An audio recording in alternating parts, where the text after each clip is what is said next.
This is the Art of Dental Finance and Management podcast, brought to you by Art Wiederman, CPA with Eide Bailey. Whether it's taxes and investing or planning wisely, Art is the expert to make your dental practice profitable. At Eide Bailey, what inspires you inspires us. We provide a suite of accounting and advisory services dedicated to the total care of your practice. Visit our website to access our tools and resources tailored for dentists, eidebailey.com/dentist. That's eidebailly.com/dentist. This podcast is distributed with the understanding that Art Wiederman, CPA, and Eide Bailey, LLP are not rendering legal, accounting, or other professional advice.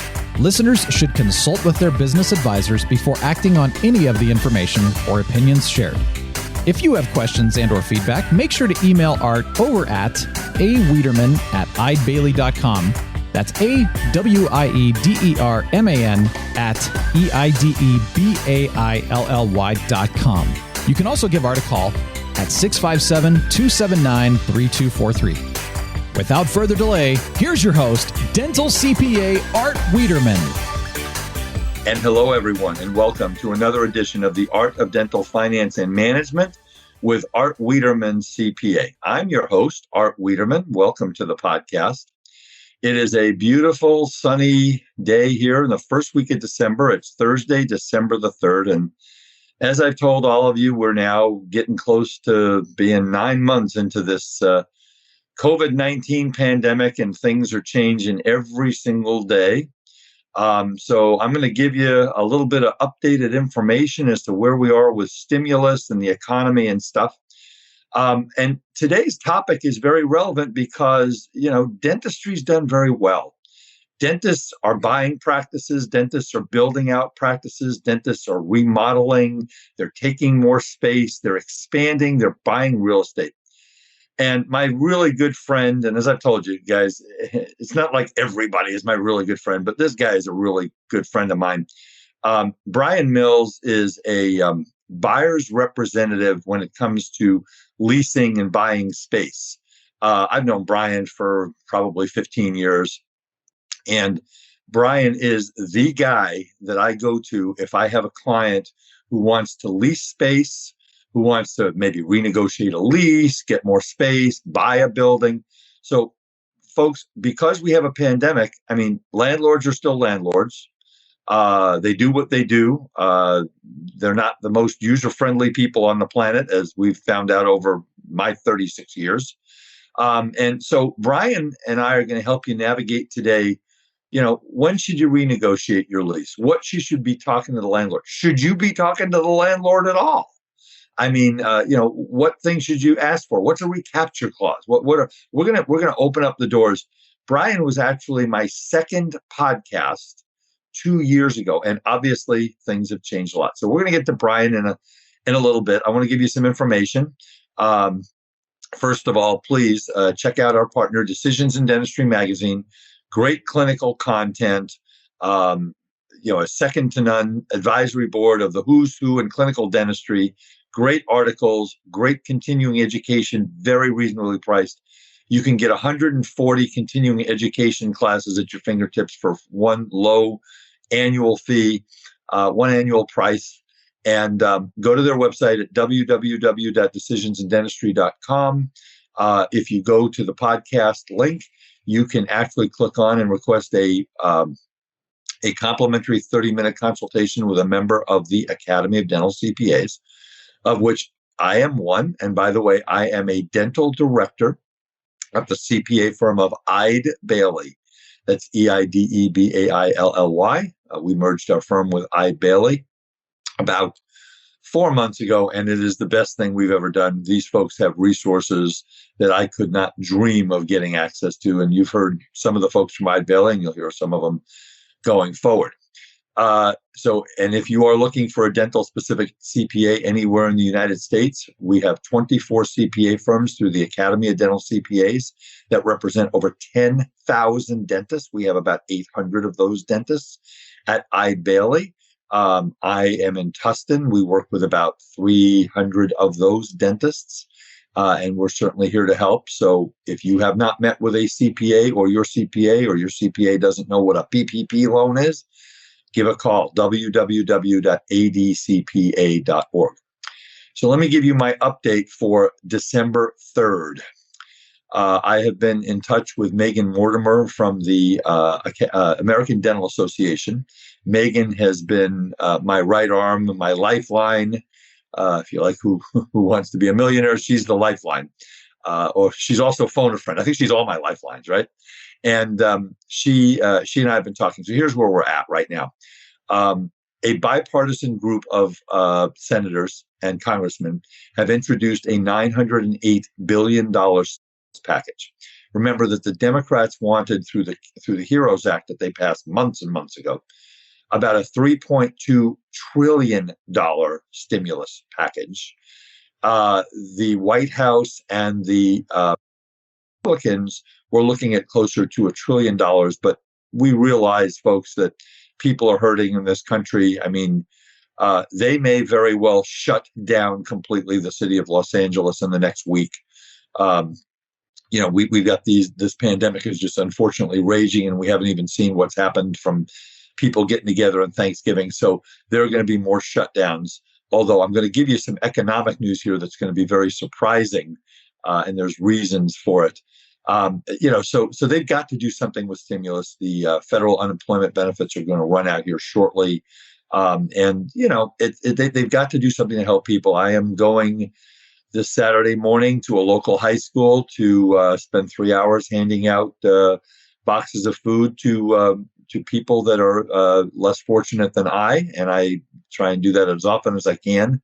And it's very sad, but it's real life. So the government needs to do something. So where we're at right now is that, Senator McConnell, who is the majority leader of the Senate, has come out with his own proposal.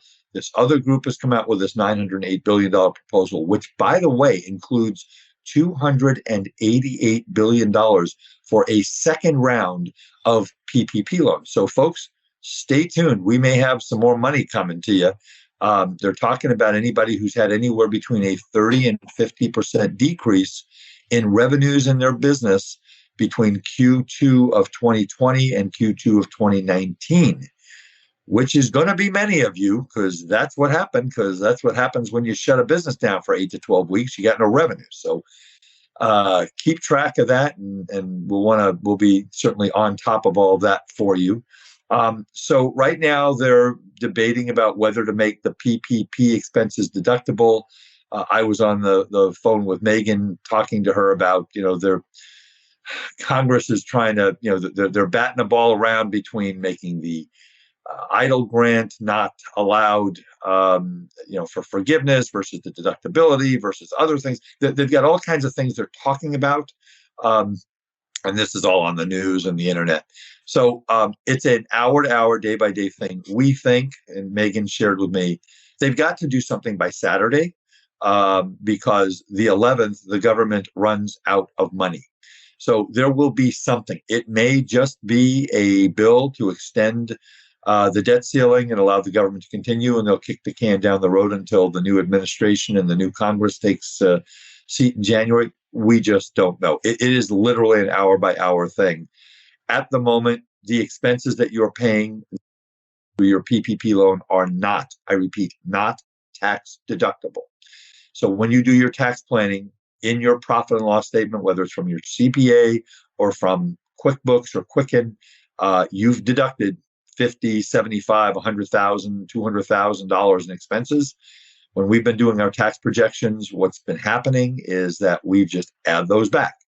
Now, there is serious bipartisan support, and it is included, we believe, in this $908 billion bill to reverse that and to make the filing for forgiveness much easier. We're telling people, don't rush to file for forgiveness. The banks are pushing you because they want to be done with this. Because remember, the banks don't get paid their fees until the SBA forgives the loan. So basically, we don't, they want to get this done. We are in no rush because if they're going to make this a lot easier, they're going to make it a lot easier. I'm just going to quickly give you some economic data, which is really interesting here. Let's see, I promise I'm going to give you some economic data. the unemployment rate, the jobs bills are going to, the job numbers are going to come out, I think either tomorrow or Monday. They are expecting a 6.7% unemployment rate. And the unemployment claims numbers did come out today. And they have the lowest number of new unemployment claims, which I believe was just about 700,000. And in addition, ongoing claims that people are claiming every week, are at their lowest level in months. And you would say, well, wait a minute, you're hearing stories about restaurants shutting down and all this stuff. Well, what I think is happening is I think that the tech sector, and the NASDAQ's gone crazy. The tech sector is hiring and the service sector is hiring because they need people. So that may very well be overshadowing the fact that maybe restaurants and gyms and nail salons are not doing as well. So there's good economic news. As I look at the stock ticker this morning, December 3rd, the Dow ticked again over 30,000. So, I mean, all the economic indicators are good, and dentistry's done really well. And again, Brian and I are going to talk about this in this hour. Dentistry's done well. The dentists have come back well. Most of my clients are at or near their profitability within 20% of where they were in 2019. And if you said to me, Art, we're going to have a pandemic, we're going to have 14 million people infected with a virus in this country, we're going to sadly have pushing close to 300,000 fatalities from it. We're going to have all the shutdowns. And my business is off 10, 15%. I'll take that every day of the week. So we're very, very glad. And it's because of all of you. All right. Well, folks, with that said, I want to get to my guest, my good friend, Brian Mills. He's with Rome Commercial Realty. It's his company.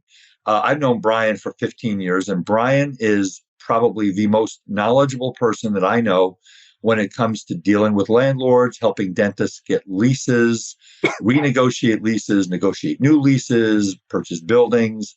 And we're going to get into all of that today. So, Mr. Brian Mills, welcome to the Art of Dental Finance and Management.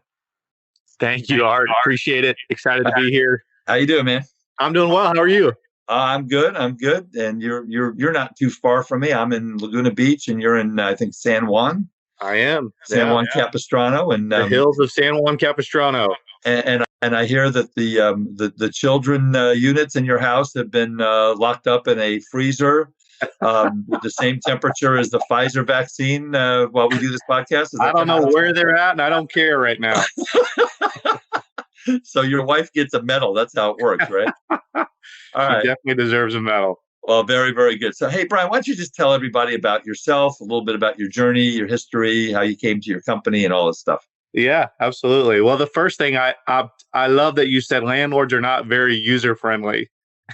No, actually, the word that I use is landlords are evil human beings, but I'm trying to be kind. Yeah, we could talk about that. But yeah, we will talk about that.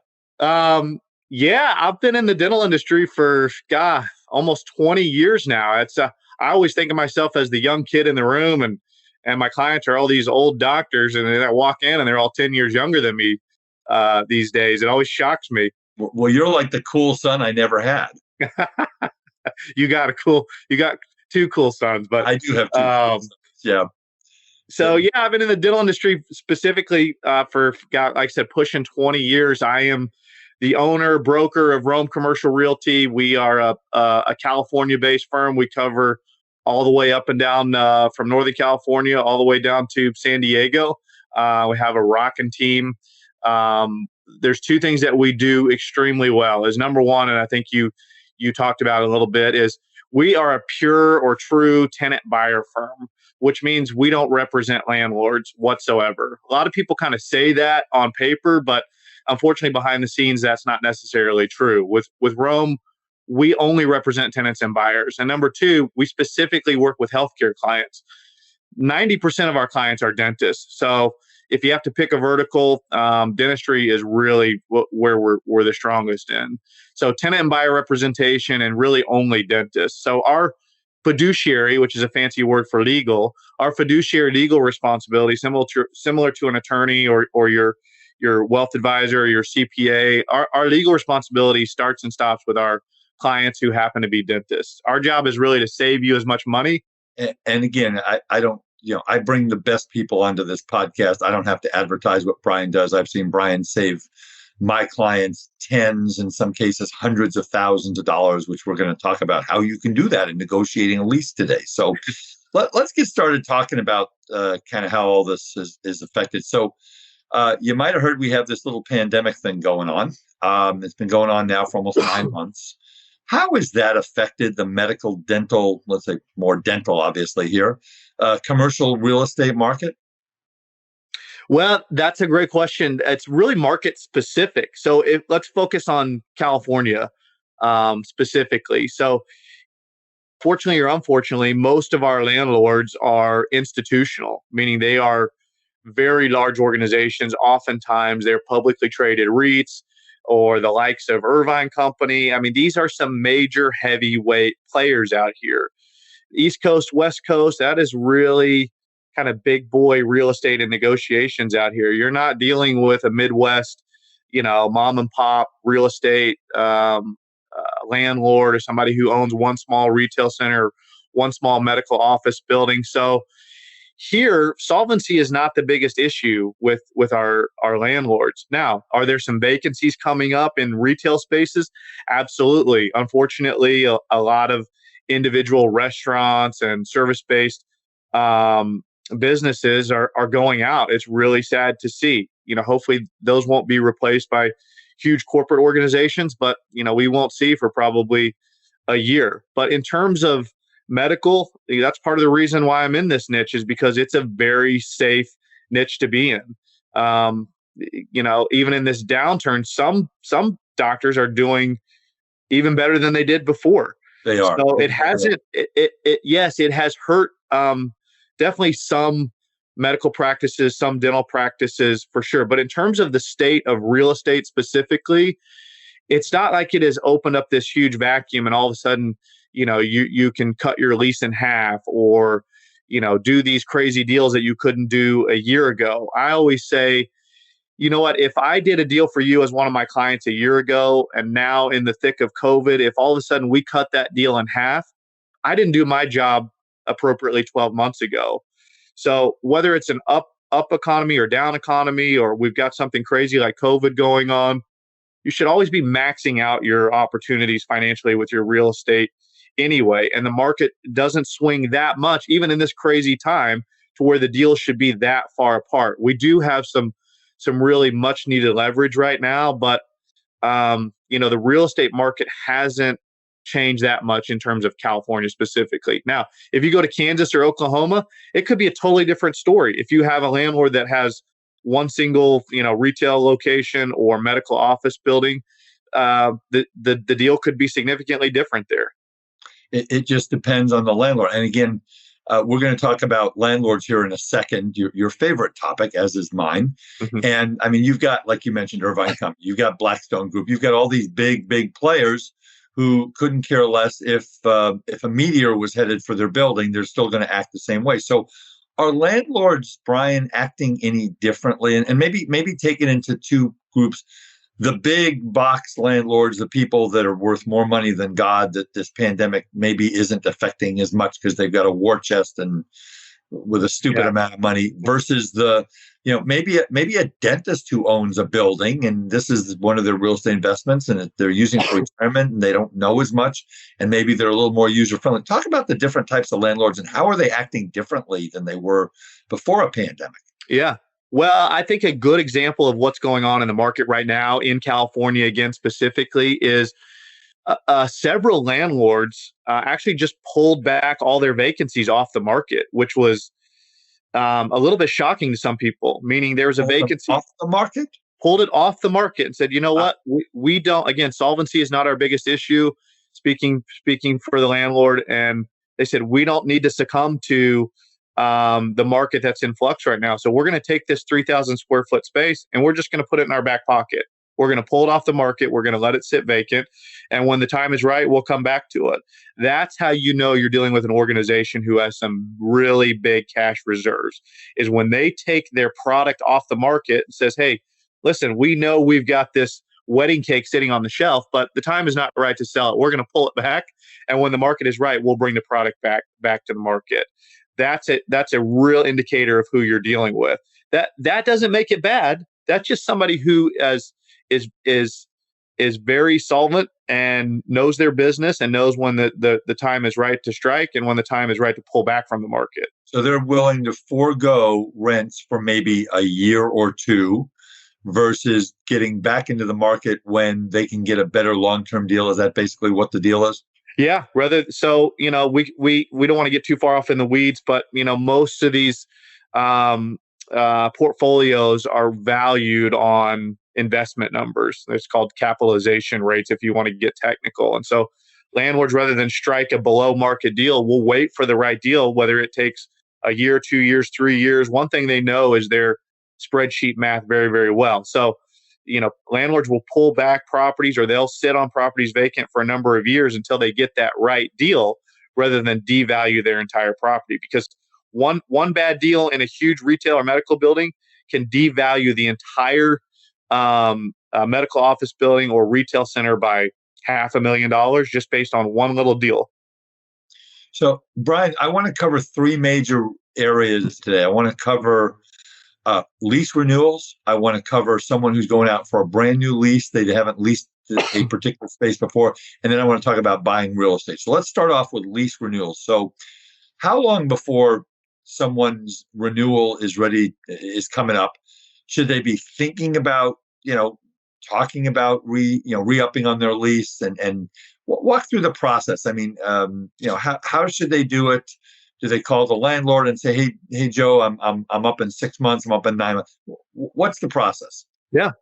So this is a great kind of segue back to your other question, which I didn't answer completely, which is how are landlords behaving in the market? Well, a lot of landlords are using this opportunity to get really greedy right now, unfortunately, because of some of the missteps by some of the tenants right now. So you got to be careful with your posture and your leverage right now. If you think that it's a wide open market and that landlords are desperate and you approach them incorrectly, they're going to get really greedy and you're going to find yourself in a very cumbersome situation. So that's specifically when it comes to lease renewal, which was your question now. So when it comes to lease renewals, 12 months is really kind of the golden time period. You hear people say 18 months, 24 months. I want to start as soon as possible because the build out's going to take me forever. There's a real tact to doing this, and this timeline is really, really important. A lot of people, even there's some brokers and some agents out there who say, well, you got to start 2 years in advance. You can definitely start looking in the process and engaging with your client, 18 months to 2 years in advance. But the last thing you want to do is engage with your landlord 18 months or 2 years, because guess what you've just done? You've given them this long runway to go to the market and say, okay, thanks for the opportunity. Now I'm going to put this space on the market and see what I can get to box you out. So if you tell the landlord, hey, you're going to start renegotiating this lease renewal a year and a half to 2 years in advance of when it's up, the landlord's going to use all that time to see if they can get a tenant to pay more money than you're paying and force you out. So, Brian, this has been an issue. It's come up with me not only in the CPA practice but in our dental practice brokerages. I'll get someone who new client and they say, "Oh, I got to renegotiate my lease." Well, how much time do you have? Well, I have 30 days left. I mean, let's talk about kind of the timing on leases and maybe options on leases, because if a dentist has 6 months left on their lease, but they have a 5-year option, they're in a little better shape than if they only have 6 months, because if they only have 6 months, the landlord's got all the leverage pretty much, right? So you always need to make sure that you have renewal options, no matter what. Every time you do a new lease or you do a lease renewal and you use an option, you need to back that up with at least one more replacement option, because renewal options are always for the benefit of the tenant, not for the landlord. So the renewal option is what gives you a legal right to stay. It doesn't give you, it doesn't name the price typically in your lease. Sometimes it does, but usually it's very ambiguous terminology, which is not necessarily a bad thing, but you need to have a renewal option. Without a renewal option, you have no legal right to stay or or negotiate or have that conversation whatsoever. So once your options are done, the landlord can boot you out within 90 days. Is that a realistic time frame in California? No, but again, it doesn't give you a legal right to stay, and it doesn't give you anything to sell. So if you're getting to the sort of the season of your career where you're thinking about selling your practice, if you don't have any options, you don't have a practice to sell, unfortunately. So 12 months is really the magic number. Yeah. And that's where, yes, I'm a real estate broker, but I would say my 20 years in the dental industry is what's even more valuable. You have to understand timeline periods in terms of construction. If you should need to move, you have to understand build out costs, all those things that go into it. Because staying in a place just because it's comfortable doesn't mean it's the right thing to do. There are often times where it's of extreme value to look at moving your practice. But if you want to get the most bang for your buck in terms of a renewal, you do not approach your landlord any sooner than 12 months. I would typically say we start the conversation with the client at 12 months, but we probably don't reach out to the landlord until, maybe more like 9 months, 7 months, sometimes even 6 months, because we want to get as close to that period as possible so that we can keep the landlord sort of guessing and worrying about what we're doing. But we want to do all our due diligence in the background. Right. So again, I would encourage every single one of you listening on this podcast to use an agent, because you're going to get more value with your landlord. But let's assume that we have a lot of doctors who will call me up. Here's the conversation, Brian, and I'm sure you've never heard this, right? Oh, I've been a tenant here 20 years, and I know Joe. He owns the building. He's a really good guy, and he'll take care of me. And because Dennis, God bless all of you, you are the most trusting human ever met, which is why I've spent my career in this profession, working for you. Is you are. They're just trusting people. And so let's assume that a dentist is going to go in within the 12 months. Maybe we kind of piggyback this and say, okay, if it were you going in representing that dentist, what do you go in and ask what are you looking for on a lease renewal? Dr. Wiederman has been a tenant here for 10, 15 years. And then they hear this podcast. Oh, well, maybe Brian can help. I'm going to bring Brian in. First of all, how does the landlord feel if the tenant's been there for a long time and now there's a Brian involved? And second of all, what are you asking for? What are you looking for? What should our doctors, if they're doing this on their own, be looking for? Yeah, dentists are really easy prey. And I say that with all due respect, because like you just said, dentists are typically really nurturing people. They get into dentistry in large part because they want to help people. That doesn't play really well when it comes time to a financial negotiation with a very sophisticated landlord and their team of brokers and attorneys, etc. I hear this story all the time, and this is kind of the, I guess, best and worst of it is, the dentist thinks that, hey, Joe is my friend, and I'm sure he's giving me a good deal.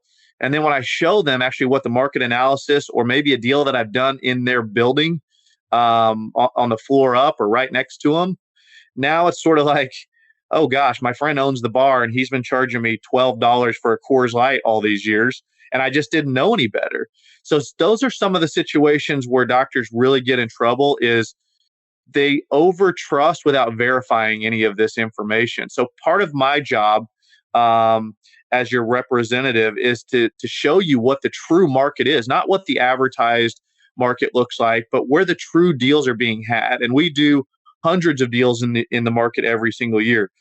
So it all starts with education to show you, okay, here's what you're paying. Let me show you how much over market you are and where this lease really should be.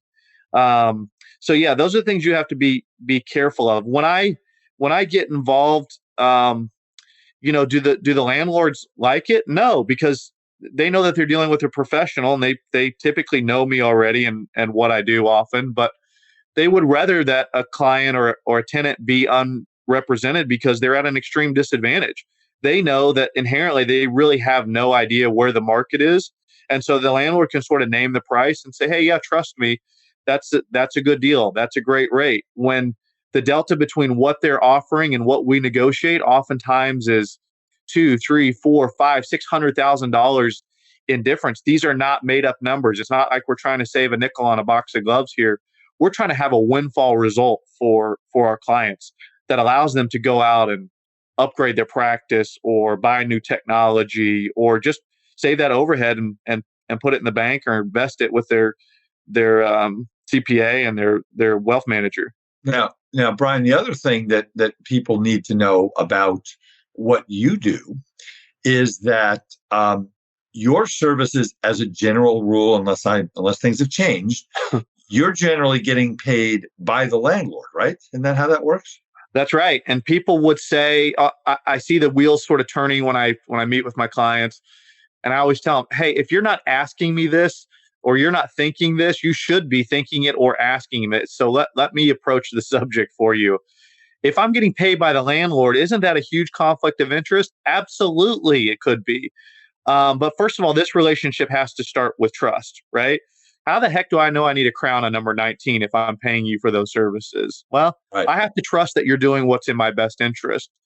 You're going to find that anybody that you work with in this arena should be referred to you by more than one person, right? A colleague, your CPA, your attorney, your dealer rep, Patterson or Shine, a consultant, etc. And I don't want to be a braggart, but if I'm not referred to you by at least two people, then I may not be the right person for you. But anybody who's doing any type of negotiation on your behalf, whether it's your attorney or myself, they should be able to clearly and succinctly tell you how they're going to use leverage and posture to affect change in any situation, right? There's some companies out there that do, I would never badmouth anybody in the industry, but there's lots of companies out there who do lease negotiations and charge the doctor for it. Well, you have to ask yourself, or maybe specifically ask them, how are you going to affect any change in the situation, which would be different than what I could as the doctor, right? Most great attorneys will tell you, they're focused on the legal aspects of a negotiation. They're not in the financial world. They wouldn't know a good lease rate from a bad lease rate, or a tenant improvement allowance from a bad tenant improvement allowance, or how much free rent or anything else. If they're a successful attorney, they're focused on doing what they're hired to do, which is negotiate the legalities. When it comes time to negotiating the financials of a lease, my posture, my leverage comes from being a real estate broker, and number two, asking for a commission. I'm going to approach the landlord not with, hey, my tenant's a nice doctor and we've been paying our bills on time and we really think the lease rate is a little too high. Would you do us a solid and knock it down by 25 cents? Guess what that's going to get you? A cup of coffee, and probably your lease rate's going to go up. So these are sophisticated negotiations. When I approach a landlord, whether you're scared about this or not, I'm going to tell the landlord, I've been hired to move this client. And we have a backup option, and this is what our terms look like. If we can't agree to these terms, we are ready, willing, and able to move. Is that often a huge bluff? Yeah, definitely could be. But guess what? Why are the best poker players in the world the best poker players in the world? It's not because they get all the good cards all the time. It's because they know how to use posture and leverage.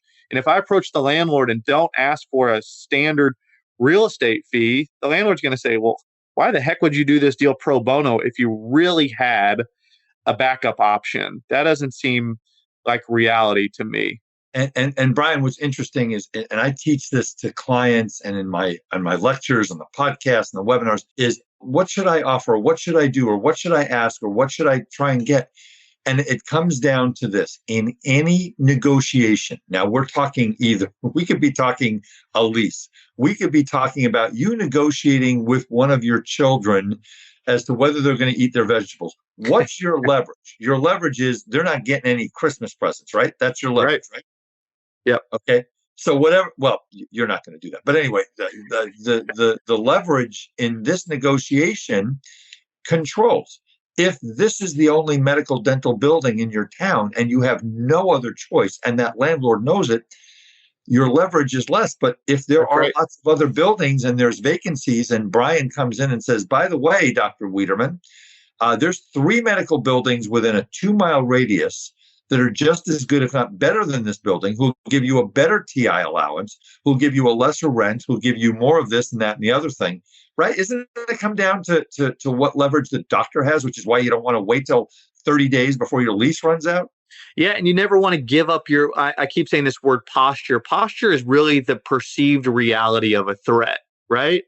If the landlord doesn't think that this is going to affect their pocketbook, then they're not going to change anything. You're going to continue to get what you've always got and maybe worse. So you've summarized it really, really well. You have to come from a position of strength in any negotiation. And I'm probably going to get blasted on this one, but no matter what you think of our current administration, one thing that Donald Trump has said that I will agree with is your biggest leverage is the ability to walk away from a deal. Yep. Okay? We're not talking about politics right now. We're just talking about deal making. If the landlord thinks you're able and willing to walk away from a deal, that's how you establish true leverage in any negotiation. That doesn't mean you're going to, and I know that scares a lot of my clients, but that's why they need to continue to practice medicine and dentistry and let a professional negotiator do these things, because there's a very, very specific tact and strategy that you use. And if you don't know how to use it, you're going to find yourself on the wrong end of that negotiation. And landlords, surprisingly, don't typically know the medical market, whether they are holders of tons of medical office buildings or retail buildings. They have no idea that there may not be a built-out dental space or something else down the road, but you cannot give up that leverage and that posture of that perceived threat. You always have to exude with confidence to the landlord that we are ready, willing, and able to move, and we have a backup plan ready to go should we not come to terms here. Brian, what I want to do now is I want you to give out your contact information. And again, folks, I want to remind you, I don't get anything from Brian. I don't get anything from any of the people that come on to this podcast other than the satisfaction that I know that they're giving my listeners really good, timely, and important information. If your lease is coming up, okay? I mean, if you just signed on to a brand new 10-year lease, I don't know how much Brian can help you, but if you get or maybe you can, I don't know. We'll get to that in a second. But if your lease is coming up in the next 1, 2, 3 years, if you're looking for a lease space, if you're looking to buy a property, you want to own real estate, which I think is the cornerstone of a dentist retirement plan. Just give Brian a call and just say, this is my situation. Brian, I'm sure you'll have a complimentary consultation with a doctor, and I mean, your fees don't cost them anything anyway. And you'll take a look at what their lease looks like. And it's like me, I can look at a tax return and in about 30 seconds, I can tell you, well, we can fix this and this and this and this. You can probably look at a lease, maybe not as much from a legal standpoint, but you can look at a lease and say, hey, this thing looks pretty bad and this is what we should be doing, right? Absolutely. And I'm always here as a free advocate. I believe that everyone in this network should be giving back without any expectation of return. So I'm always here to guide clients, to give evaluations, to give input. So never hesitate to reach out to me. Like I said, I'm always here to help you. But at any stage or every stage of your career, there's a specific way that you should be handling these negotiations. It's really sad when I see my clients who are at that season where they're ready to sell their practice and they've made a huge misstep. So waiting till you have a year left on your lease to sell your practice is not the appropriate thing to do. There's a specific strategy to do there. Buying a practice and assuming what the seller is paying in terms of a lease is not the appropriate action step to take there. There's definite things that you should do to set yourself up for success. Continuing to lease in a bad situation that doesn't match your brand of dentistry is not the appropriate action step to make. One quick story. I had just an amazing client just in the last couple months who said, hey, Brian, I need you to help me with my lease in Irvine against the Irvine company. No problem. The Irvine company doesn't scare me. I'm happy to help you. But, in conversation, I said, you know what, Doc, you've told me kind of what you're looking to do. And I see some really cool, unique equipment around here. Tell me more about your vision. Come to find out, he had this grand vision that just got super excited. And he was at the latter stage of his career. And so I ended up finding him a dream space and got the landlord to pay for the entire thing while decreasing the rent, while providing free rent. And this is a premier Class A building like you've never seen before with views that'll knock your socks off. We got the landlord to pay for the entire thing that'll be on the cover of a magazine. And he just wasn't aware of that. So he had no idea that he could probably move for free. Once he found that out and he saw the space, he said, this is a no-brainer for me. My production's going to go up. I can practice the next 10 years of my career in my dream space. This is really easy. I just had no idea. So sometimes my biggest competitor is not another real estate agent out there, that does medical stuff or anybody else. It's typically the doctors themselves just not knowing any better.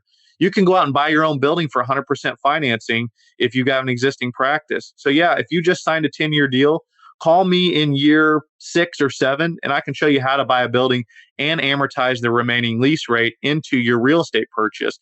It's not going to cost you $70,000. It may cost you an extra $200 a month in your payment. So it's not going to greatly affect your cash flow. So anyway, I digress. I could talk forever and ever. I know you can. That's why you and I are friends. We're just at the tip of the iceberg here.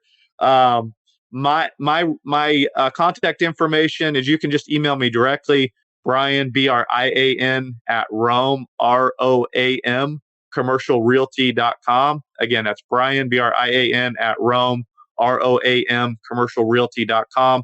Our website is romecommercialrealty.com. You can always reach us through there. There's a submission form on there. Again, we have a dynamic team that covers all of California, and we would love to be of service to anybody that needs help. And we'll put your contact information in the show notes for when this all goes out. All right, Brian, let's talk about the doctor that wants to go lease their first space, or they're going to lease a new space. Let's get into the weeds just a little bit, and then we'll touch on real estate, and we'll call it a podcast. Let's talk about, what are some of the specifics that you are asking for? Talk about tenant improvements and rent and free rent. What are some of the things that you as an agent are going to go in where you're going to really get some bang for your buck? Yeah. So I always sort of say in jest, but it's true. My job is to get the good stuff up and the bad stuff down. So I want to get you as much tenant improvement allowance, or TIs as people say for short. That's money that we negotiate against the landlord to help you build out a space. Again, sometimes we can get the entire thing paid for, but ideally we don't want to amortize that into the lease rate. There are times when there's a really low lease rate that may be appropriate, especially for a startup. But ideally we're lowering the lease rate while at the same time getting the tenant improvement allowance way up. And getting the free rent way up. So deals that I was doing even before COVID, were sometimes 130, 40, 50. The last one that I just mentioned was $190 a square foot in tenant improvement allowance. That is an earth-shattering record. And it had really nothing to do with COVID. It had to do with posture and leverage and presenting the client in the best light to the landlord and justifying that. You have to know the landlord's business too, even though you're not representing them. If you don't know what the landlord's operating costs are and when they're going to lose money and when they're going to turn the corner and make money on a deal, you're just guessing. You're pulling at straws here. You have to know the business of real estate in order to know if what you're presenting even makes sense. I had a client the other day who presented something before me, and the landlord says, "What the heck is this? I won't even respond to this, nor will I even engage with this client anymore." And the doctor was not a bad person. They just had no idea. They were looking at a new Mercedes SUV, so to speak, and offering $10,000, and the dealership was saying, "What the heck is this?" So you have to come from a frame of reference, so you know what you're talking about and you know what's appropriate. So what are some of the biggest mistakes that you've seen dentists who've negotiated their own leases that they've made? Oh gosh, there is a myriad of things. We only have about an hour on this podcast, so come on. So either not being too aggressive or not aggressive enough, and that just comes from not knowing the market, right? You have no frame of reference to even start with. So either just taking the landlord at face value. Every year when I'm speaking at the CDA or somewhere else, I'll have a doctor come up to me and say, "Oh, Brian, I already got a great deal on my lease, and here's what I got. I got 4 months worth of free rent." I'm like, "Okay, and how about beyond that?" "Well, that's it." "Well, the build out's going to take 6 months, so you already just got shortchanged by 2 months. Did you get any tenant improvement allowance?" "Well, no." What's tenant improvement allowance? So not having a frame of reference really puts you in danger. Although I'm not an attorney, and in California as a broker, I cannot practice law or give legal advice, I can at least give you some frame of reference in terms of assignment language and tell you if what's presented by a landlord is going to be a deal breaker or not. So I have doctors who sign with assignment language that says they have to guarantee their lease in perpetuity, meaning once they sell the practice, they have to stay on and guarantee that. And you may think that's really far-fetched.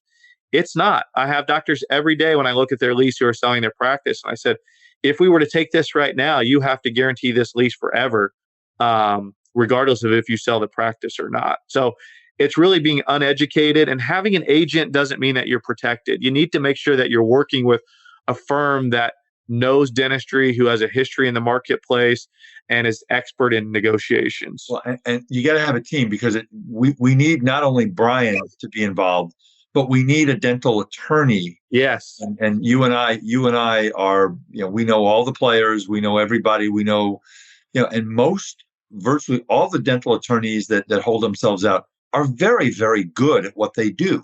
Yep.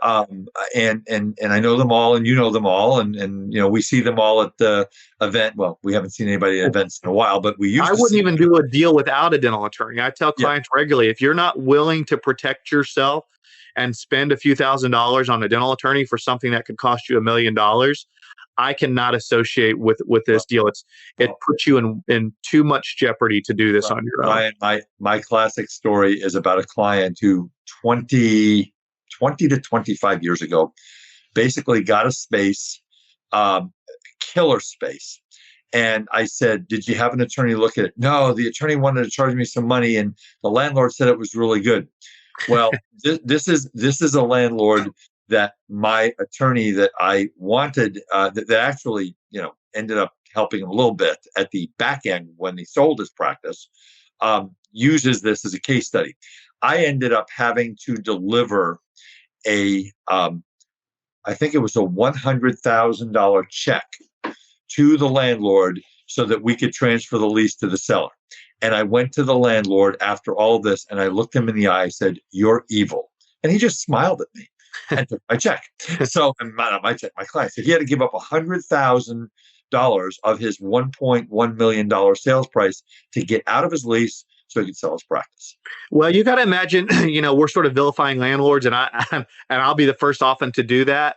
There's some things that landlords do that are just egregious and above and beyond. And even some of the big ones here lately just proactively came out and said, "Hey, we're not going to be of any help. Pay us," just for no reason. I mean, the question wasn't asked. They just came out and said that. And these are huge, major landlords. I was pretty shocked even being in this business for so long. But landlords are in this to make money. They're not in it because, they want to see their name on a retail center or anything. They're in it pure. This is their business, and they're here to make money. So you topped me there. I had one just late last year where it's actually a publicly traded landlord company, and they're usually pretty good. But before I was involved, the buyer and the buyer's attorney called me, and they said, "There's no options here, and the assignment language is really pretty bad." And so the landlord said, "Yeah, sure, we'll give you an assignment and some options, but for $50,000, we'll do that. And just because we can, you backed yourself into a corner, and so this is what we can do." Thankfully, I was able to negotiate around that, because of my position in the marketplace. But you can't always count on that, on somebody willing to do you a favor like that. And so if you make a misstep, you can find yourself either without the ability to sell your practice, which is real, or paying a big lump of sum, $50,000 to $100,000, just for the right to sell your practice. I do want, and I was remiss in mentioning this. We are having we're putting together a series of about 20 webinars next year for the 6 largest large local dental societies here in Southern California. If you want to be a part of that, we're going to be talking some about real estate. I'm going to have Brian involved in one or two of them. Send me an email, awiederman@eidebailey.com. This, December the 9th, which is when this podcast is going to come out. If you hear it and you want to come, just send us an email. We'll get you on it. But we're going to have in February, one of the dental attorneys here in Southern California, I think it's in January actually, is going to talk about the legal aspects of leases. So we've got information coming up. Brian, let's spend the rest of our time. What about a doctor who wants to buy a building or buy an office, condo, or suite? Talk about the process. What should they be looking for? Give us some advice on that. You want to buy your own real estate in California? What are you, crazy? Are you insane? Again, this is where education is vital. There are some areas where you just cannot buy real estate. That's a simple fact, and you can stomp and kick and scream, but you have to be educated that there are some areas where you will never, with a capital N, be able to buy your own real estate. But on the flip side of that, there are lots of areas that shock most of my clients where you can buy. And I would say the thing that shocks them the most is, again, just like I'm a dental-specific real estate broker, Art is a dental-specific CPA, guru, legend of the industry, mentor to many. Wait, why are you stopping? Keep going. Legend in his own mind. There are several lenders who are niche specific who only do real estate for dentists. So this is what, again, shocks a lot of my clients, and where they become their worst advocate or enemy or my biggest competitor is, if you have an existing practice, let's say you have a practice and you have collections of $1 million, right? Well, there are some phenomenal dental specific lenders who will go out there and do projection based lending and allow you to do 2.5 times what you're doing in production, to buy a building, do construction, buy all new equipment, and put it all on one project loan at, drum roll, 100% financing. That means literally no money out of pocket whatsoever. Yep. I have lots of clients who are very well qualified, but guess what? On a $3 million project, they don't want to put 20% down. They may be able to, but if you don't have to, why would you? Now, if you can and you have the means and you're okay and you're secure and you have some more liquid backup behind that, absolutely, go put 20% down. Basically, what you're doing is you're buying down points. But there's a really unique way to buy real estate as a dentist that everyone should explore. You should at least have that conversation with me or someone else and say, hey, what's the likelihood of me buying real estate in, San Carlos or Irvine or Temecula? The opportunities may shock you, but if there's no opportunity, I'm going to tell you, this is a master plan community, and there's not a freestanding old blockbuster here that you can buy. The city or the developer owns every single thing here, and they're not going to let one of these old pad buildings go. It's just not a reality. So let's put you in the best possible scenario with your lease rate. So again, it starts with education and knowing what the ability and the availability is. I mean, it may be, Brian, that you say, listen, Doc, let's do this. Sign a 5-year lease, get some options, but let's start looking for some real estate down the road, and maybe we can get out. Maybe you buy out some of this. I mean, there's all kinds of options. But and again, Brian, you and I are in Southern California, where real estate is, I would say, pricey is probably a good word. I mean, if you want to buy a practice, if you want to buy a real estate in Santa Monica, West LA, Newport Beach, forget it. I mean, just don't even think about it. Yeah, but don't let that price tag scare you too. Sometimes I hit people with these big price tags. I'll say, listen, here's what's available, and it's a really good opportunity. But the total project looks like $2.5 million, and people will rear back and they'll say, "Oh God, $2.5 million? There's no way I can afford that." Well, this is where I play, amateur CPA, and I say, don't listen to me. Take this spreadsheet and give it to Art and his team. Let him verify this. They'll usually say, hey, yeah, that's some pretty conservative back of the napkin math here. We can do actually way better than that. But when it comes time to buying real estate, once you look at just the basic depreciation of the building and the depreciation of the structure, and Art is really good about talking about cost segregation studies and classifying all of this build out as now equipment and doing an accelerated depreciation schedule. The numbers will shock you. Once you see a $2.5 million project doesn't look like $20,000 a month, once you take in conservative tax depreciation numbers and principal pay down and all this other really conservative accounting math, now it looks like probably half of that. And if you have a tenant next door occupying 30, 40% and paying part of that mortgage, sometimes you can get in, and most often, once you look at the depreciation and any passive income from a tenant, should there be that opportunity, you're paying far less than you would be paying in a lease. And it's not about appreciation. This is not like flipping a house. We're not looking for some 4, 5, 6, 7% return every year. We're looking at rent replacement. What does that look like at the end of a 20, 25-year career? What have you lost in rent that you paid to a landlord and flushed down the toilet every month versus what do you have in equity in owning your own building? If those two numbers are even close and you look at what the end of your career looks like, now you sold your practice for $1.2 million and you're sitting on a piece of property that's worth $3 million. And even better, now you sell the practice and you keep the real estate and you generate passive income for the rest of your life, and you pass that on to your heirs should you choose. And again, Brian, we have listeners all over the United States, and I believe we're in 65 or 70 countries that people have been listening to us. And so obviously buying a piece of real estate in the heartland of, as you mentioned, Kansas, Oklahoma, Iowa, I mean, and I just picked those 3 states off the top of my head, is going to be less expensive than buying a piece of property in Newport Beach. That's a fact. Yeah. But it's much easier to do it because my dentists who actually don't live in metropolitan areas actually make more money. And the reason they make more money than those who live in metropolitan areas is that the wages are low, the costs are lower, and the fees for dentistry are not that much lower. Yeah. So they make more money. So Brian, we are at about the time that we need to call it a podcast. You have done, as usual, a stellar, fantastic job. The children are still in the freezer, right? I'm just getting warmed up. Don't cut this thing off yet. Sorry, man. We'll do this again. No, Brian is one of my go-to people. He is my go-to guy when it comes to leases, and we encourage all of our clients to use a professional. So any final words of advice, encouragement, warning that we can give our listeners about this world that you live in? Reach out and touch someone. What was that, an old AT&T commercial? Is that what it was? Yeah, exactly. That's right. That's what I would leave with is you have a wonderful network of people.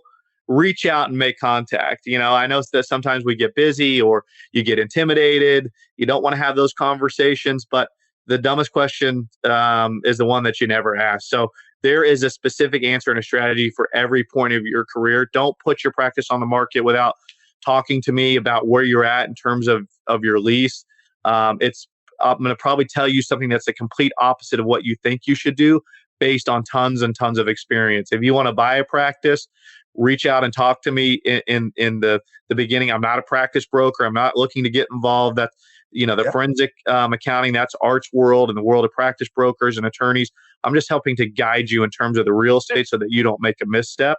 Again, buying buildings. I'm in escrow with a startup, believe it or not, on a $2 million building. And who would have ever thought a startup would buy a $2 million building right out of the gate? But it was an opportunity that once we looked at the numbers, it made total sense because I said, here's what you're going to be paying in a lease space with a build out and everything else. And here's what buying looks like. And here's how we get some of your down payment back. So don't make a misstep. Reach out, talk to somebody, talk to Art, talk to your attorney, talk to myself, talk to your consultant before you do anything. These people, this network is here to guide you. We're not looking to charge you. We just want to make sure that the world of private practice dentistry stays really, really strong. And the only way to do that is to make sure that the doctors who are practicing today do better than they did last year, and that the young doctors coming out of school are invigorated and excited to go open a private practice and not just be a great employee for a large dental service organization. So first of all, when you were talking about all those wonderful things you were telling me about Guru and this, I was trying to remember the Seinfeld, what Jerry Seinfeld was. He was the master of his own domain. I guess that's what I am. I couldn't remember that. But and then you said to me before we went on to record this podcast, Art, we can keep this to 30 minutes. Yeah, right. We got way too much to talk about. One more time, Mr. Brian Mills, give out your contact information to our listeners and folks. Again, it doesn't cost anything. Pick up the phone. You got a lease coming up. You're looking at leasing a new space. You're looking at moving and relocating. You have 3 or 4 operatories and your practice is doing really well and you want a 6 to 8 operatory office. Brian can just walk you through. He has saved my clients hundreds and hundreds of thousands of dollars, period, end of discussion. and it's just a great thing. So give out your information, Brian. Yes, thank you. We are two Yentas on here. We could probably talk for. Did you know my mother? Did you absolutely know my mother? Wonderful my mother woman. was a Yenta. So yeah, our website is RoamCommercialRealty.com. Again, Rome, ROAM, RoamCommercialRealty.com. You can email me directly at Brian, BRIAN, at RoamCommercialRealty.com, or even info at RoamCommercialRealty.com. We do help doctors all across the country.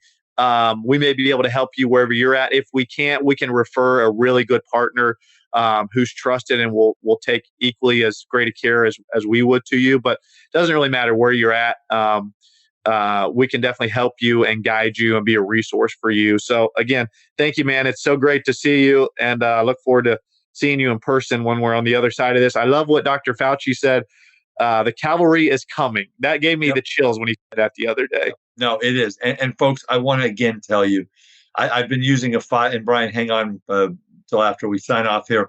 I've been using this 5-word phrase on my podcast, on my lectures, on everything. Anybody who'll listen to me, folks, failure is not an option. I mean, this is a 1 year, maybe a little longer, 1 year blip in all of our lives that we are all going to, on New Year's Eve, everybody is going to be cheering wildly that 2020 is over. We all know that.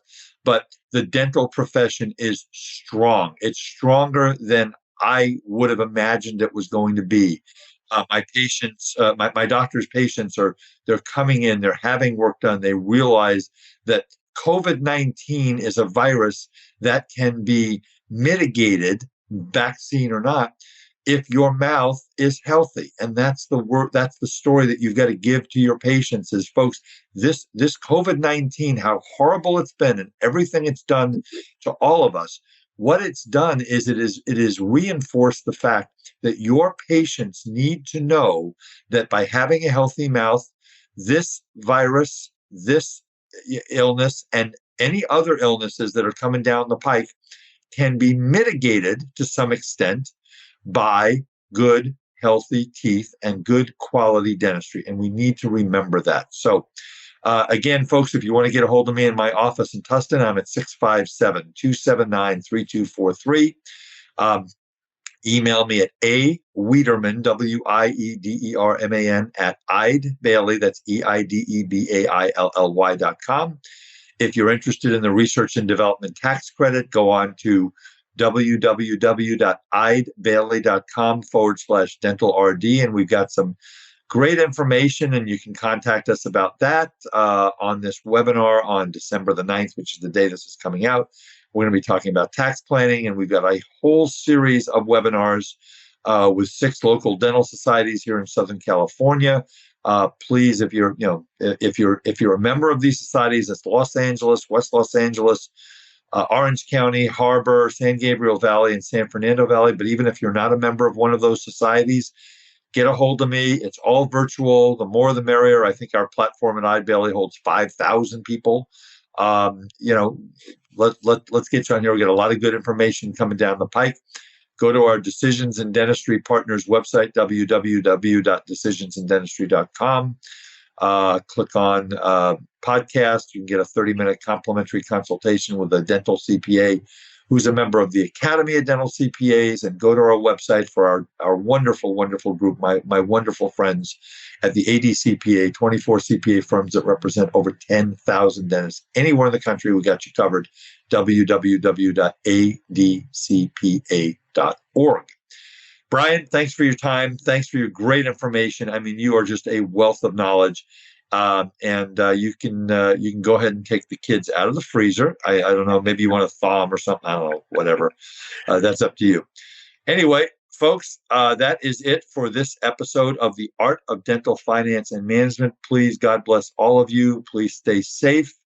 And we'll keep bringing you this great information. Please tell all your friends about the podcast. We want to get as many people getting this great information as possible. And we'll see you next time. Bye-bye. Thank you for listening to today's episode of the Art of Dental Finance and Management podcast. Be sure to subscribe wherever you listen to podcasts so you never miss an episode. The Art of Dental Finance and Management podcast is produced by Eide Bailey in partnership with Art Wiederman, CPA, Decisions in Dentistry Magazine, and the Academy of Dental CPAs. For audience questions and feedback, email Art Wiederman, awiederman@eidebailey.com. That's AWIEDERMAN at EIDEBAILLY.com. Or you may call Art at 657-279-3243.